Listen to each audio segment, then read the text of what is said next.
Hi guys, and welcome to yet another episode of Retro Recipe Rewind.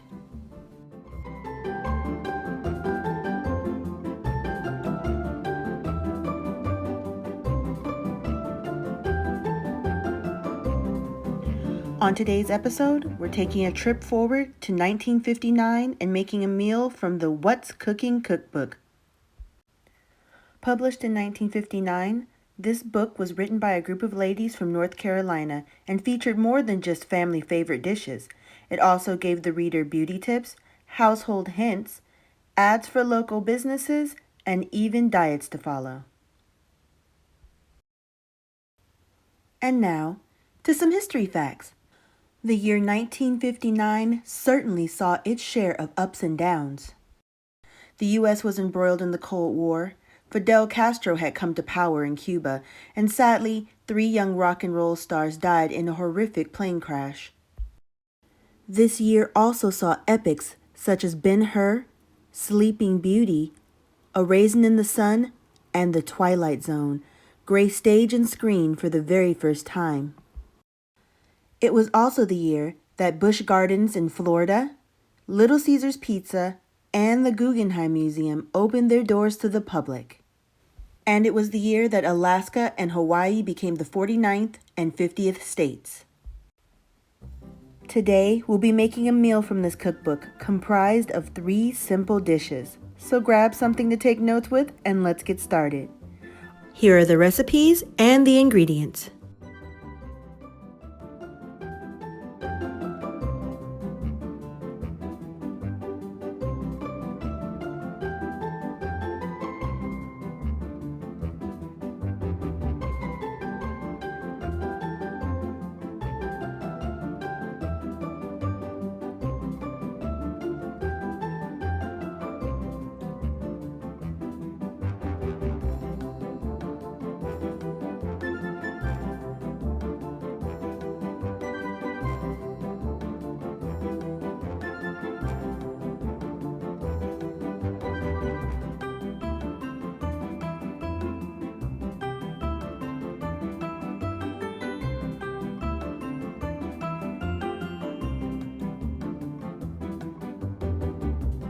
For this all to go smoothly, we're going to need a really good mise en place.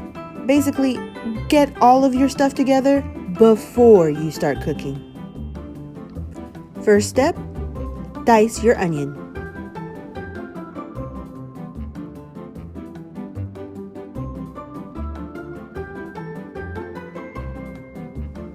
Remember, keep your root intact.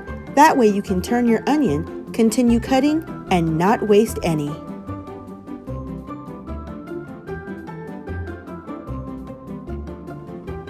I typically start by making vertical slices through the onion first, then turning my knife and making 2 horizontal slices across.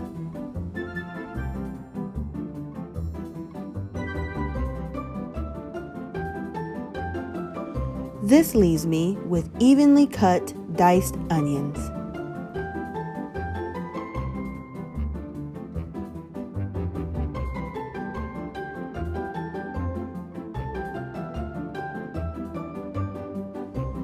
After wiping off your cutting board, take a liquid measuring cup and measure out 2 ounces of pineapple juice,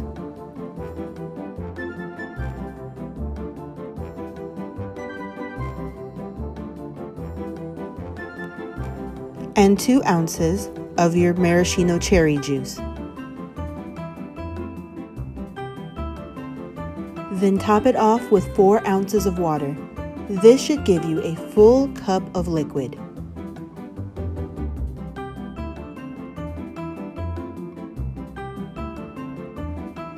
Next, in a bowl, combine both strawberry and cherry jellos.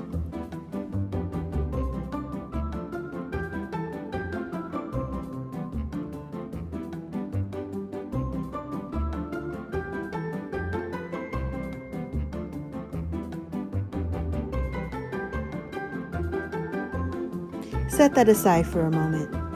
Next, take 2 packs of cream cheese,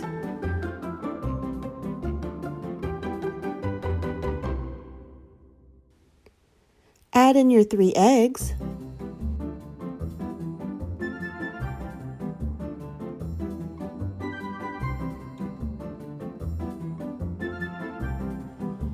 And then add in your 2/3 cup of sugar. I chose to add in my sugar in 3 parts, just to make sure it got mixed in evenly. Then add in your 1/2 teaspoon of almond extract. Take your favorite mixing device and begin to beat. As I said before, I added in my sugar in 3 stages just to make sure that it all got incorporated together evenly.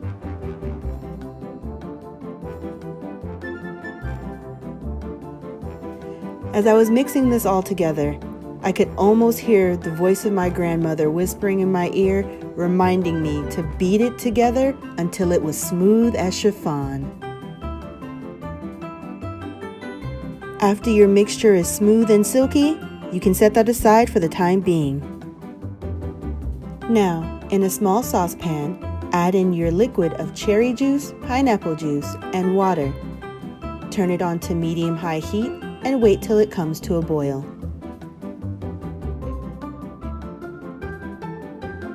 While that's going, in a large skillet, add in about a tablespoon of butter and your diced onions. Cook over medium to medium-low heat until soft and brown. Now that our juice is boiling away nicely, we're going to take it and add it to our bowl of Jell-O.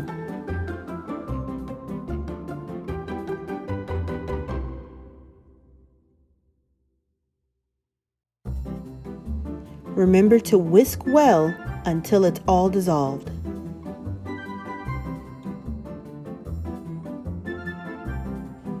Next, you're going to want to add in your packet of cream cheese. I cut mine up smaller so it would dissolve easier, but I ended up having to use the whisk attachment on my mixer.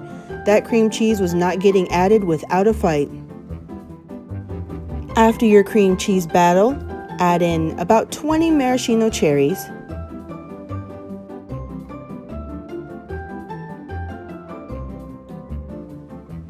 1 cup of pineapple,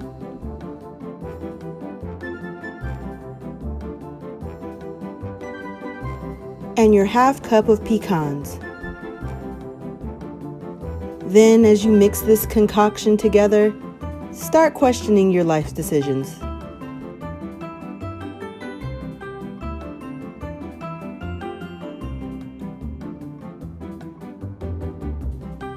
Once it's all mixed together, you're going to realize the bowl you're using is way too small. Transfer to a different bowl and add in your 1 cup of Coca-Cola. I used 4 ounces of regular Coke and 4 ounces of cherry.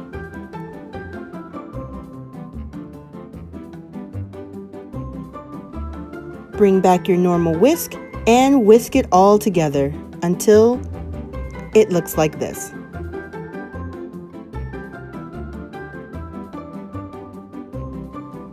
Once it's done, you can totally leave it in the bowl to chill, or you can be like me and use cute little silicone molds.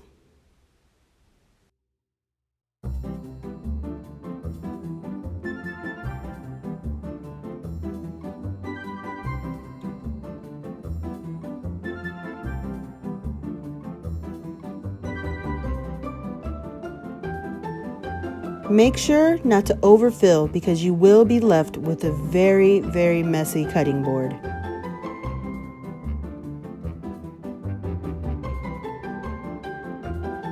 After placing the Jell-O in the refrigerator, you can go back to your onions, which have browned very nicely. To your onions, you're going to add in your 1 pound of ground beef and your chili powder. Like I said, the recipe only called for 1/2 teaspoon, but I like flavors, so I added more, about a tablespoon or a tablespoon and a half. Mix it until it all comes together.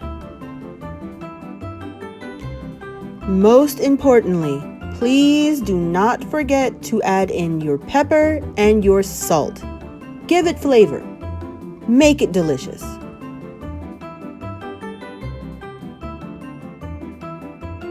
Now it gets to cook for 10 minutes. While that's cooking down, take a greased pie pan and add in your cream cheese mixture.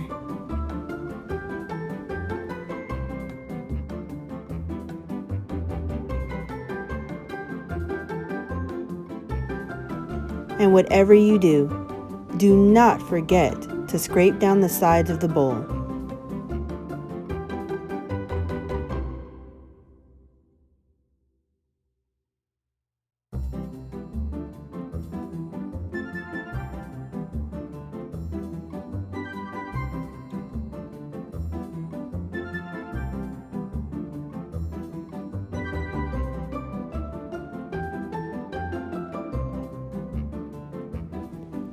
Then place it in a preheated 350-degree oven for 25 minutes. While that's cooking, we're going to add in our 1 can of tomato soup,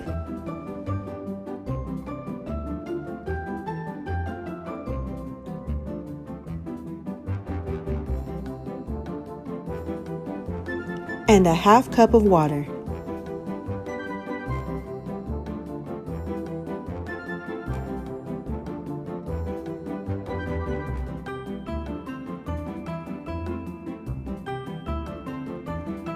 Stir it all together and then let simmer on medium-low heat for 1 hour. Keep it as low as possible so that nothing burns.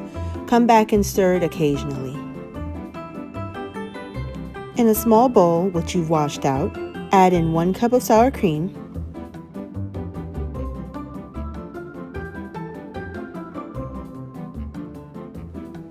your 3 tablespoons of sugar,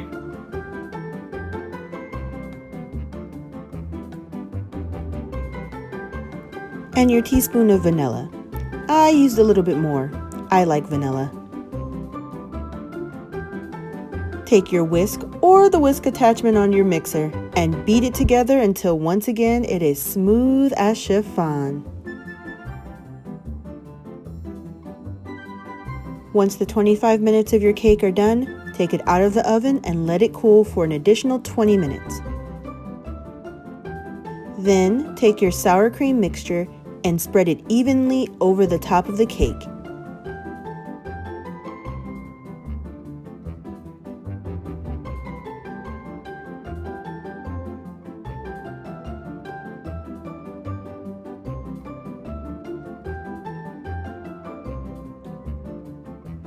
Once it's all smooth, place it back in the oven for an additional 10 to 15 minutes or until golden brown.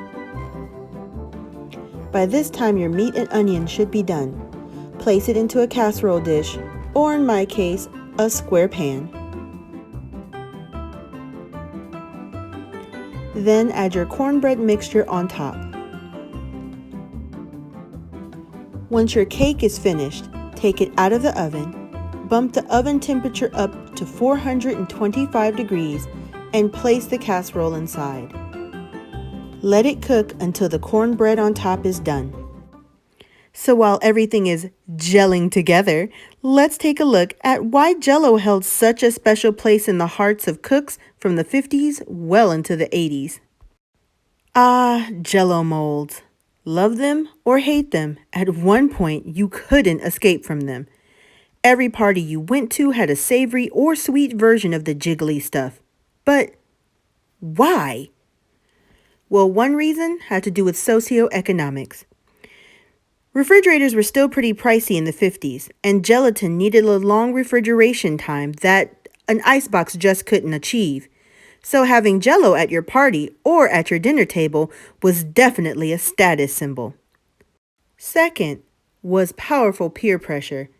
You could find a Jell-O recipe in almost every cookbook. It was the it thing to do.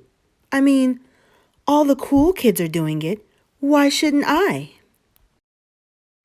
Finally, it gave the appearance of neat, tidy perfection, something that a 1950s housewife was supposed to aspire to. No muss, no fuss, just glistening, jellied perfection, without all the mess.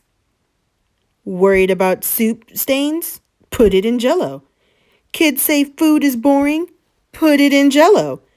Need to impress your husband's boss for dinner? Put that dinner in Jell-O. Oh, sorry about that. I got way too carried away. Let's get back to cooking. Now everything should be cooled off and just about ready to plate. Our cake looks amazing, and the cornbread casserole is now out of the oven. Once the casserole is cooled down, let's make ourselves a tasting plate and give everything a try. Once sitting comfortably at my table, it was time to taste test. First up, the Coca-Cola salad. And if you can tell by my facial expression, it was at this moment I knew I messed up. You guys, I can't even begin to explain what it was I was tasting. There is a reason that Jell-O molds went completely out of fashion, and a good one at that. The taste of the Coke, like the Coke was almost still fizzing. I don't even know how that was possible. But between the nuts and the cream cheese and the cherries, it just absolutely not. Don't ever make this. Don't do it. I've done it for you. Don't. After that experience, I didn't know what to expect from the meat and cornbread casserole, but I tried it, and you guys, it was actually really, really good. Imagine like cornbread and chili, but in casserole. It was savory. The chili powder was, I'm so glad I added in that extra because it made this dish. I would actually recommend trying this. Now finally to the cream cheese cake. It was heavenly. Oh my goodness, you guys. Light and creamy.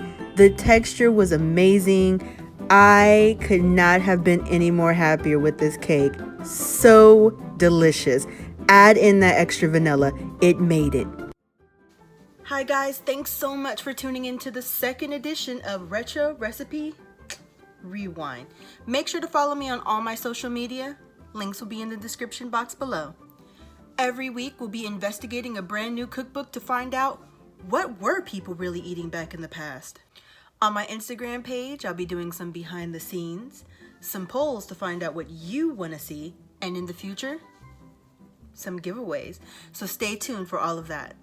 Remember, hit the thumbs up button, subscribe to the channel, and even share with family and friends if you enjoy what you saw here. Be sure to leave me some comments in the comment section to let me know what you want to see next.